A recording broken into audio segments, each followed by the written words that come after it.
Is the past generation religious and self-righteous, or are we self-righteous and compromised? I was thinking, and the Holy Spirit led me to meditate upon the state of the church today compared to the state of the church in the days of our fathers and our grandfathers. The present day church, especially the young people, have labeled the past church to be religious and self-righteous. As I was thinking about it, the Holy Spirit made me question and ask, who is actually self-righteous between the two?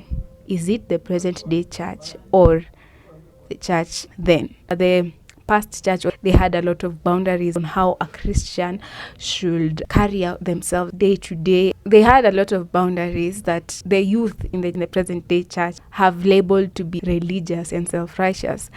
And when I thought about it, I came to realize that the reason why the church then had all those restrictions is because they recognized the depravity of the human being.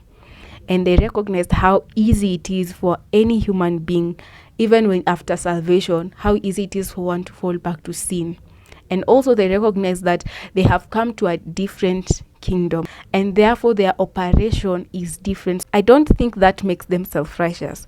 I think that makes them watchful and also wise. The present day church, unfortunately, has accepted a degree of compromise where there are no longer rules or regulations. You see people in the church, they are in the church one day, the next day they're in such a weird environment that you question, are they really saved?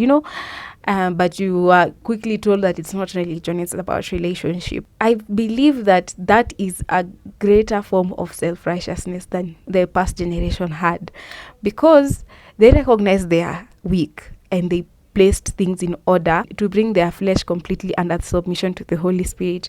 But the present day church, in the effort of not being religious or self-righteous, they have allowed certain things and failed to enforce the importance of placing boundaries and the importance of bringing the flesh to obedience and killing the flesh and carrying the cross daily. Remember, the church is not just a structure, it is you and me.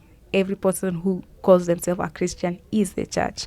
So it made me self-reflect, and I was like, there are things maybe I need to cut off, because there is a wisdom they had that the present day generation is failing to embrace. If we do not embrace the wisdom of our fathers, we are risking a lot. So is the past generation religious and self-righteous, or are we self-righteous and compromised?